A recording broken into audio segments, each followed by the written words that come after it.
بسم اللہ الرحمن الرحیم۔ السلام علیکم ناظرین، کراچی میں مسلسل بارش اور سیلابی صورتحال کے باعث کھانے پینے کی اشیاء کی بھی قلت پیدا ہو چکی ہے۔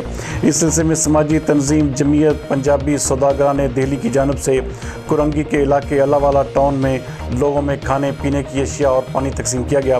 اس حوالے سے دیکھتے ہیں ہمارے نمائندہ خصوصی جاوید ابراہیم منگی کی یہ رپورٹ۔ 2000 افراد کو یہاں کھانا تقسیم کر رہے ہیں۔ یہاں کی جو حالات ہیں، جو اس ٹائم پوزیشن ہے، بہت ہی خستہ حالت ہے۔ وہ لوگوں کے اس ٹائم موجود کھانے کو نہیں ہے، تو اس لیے تھوڑی سی کوشش ہے ہماری جمعیت پنجابی سوداگران دہلی کی، ہمارے جی ایس غلام شہزاد اور صدر جامع فاروق صاحب کی۔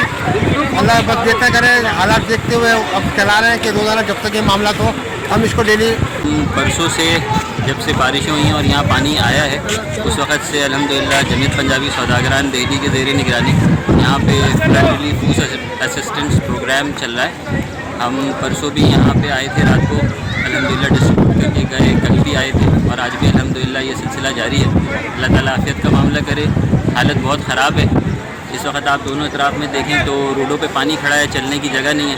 صرف یہ نالے کا جو پکا نالا ہے جو جمعیت نے 1.5 سال پہلے بنوایا تھا، اسی پہ ساری موومنٹ ہو رہی ہے۔ اور الحمدللہ ابھی بھی لوگوں کے لیے جو ہے کھانا پانی، نمکو، ڈبل روٹی، یہ ساری چیزیں الحمدللہ اہل علاقہ کے لیے پرووائڈ کری جا رہی ہیں جمعیت پنجابی سوداگران کے زیر انتظام کرتے ہیں۔ تو یہاں پر ہم نے اپنی برادری کے ساتھ ساتھ ان لوگوں کا بھی خیال کیا ہے جو ہماری برادری سے تعلق نہیں رکھتے لیکن اللہ والا ٹاؤن میں رہتے ہیں۔ جیسا کہ حالیہ بارشوں کے اندر آپ نے دیکھا یہاں پہ ہر طرف پانی پانی ہے، اشیاء خود سے قلت ہوتی جا رہی ہے، تو ہم ہر ممکن کوشش کر رہے ہیں کہ غیر زکاتی راشن کے ذریعے ان لوگوں کی مدد کی جائے جو بیچارے اس وقت ذریعہ معاش کے لیے پریشان ہیں۔ کہیں آنا جانا ان کے لیے آسان ترین نہیں ہے، ذریعہ معاش محدود ہو چکے ہیں، اشیاء خود سے قلت ہو گئی ہے۔ تو اس سلسلے کے اندر ہماری جمعیت پنجابی سوداگران سلیم فاروقی صاحب ہمارے صدر ہیں اور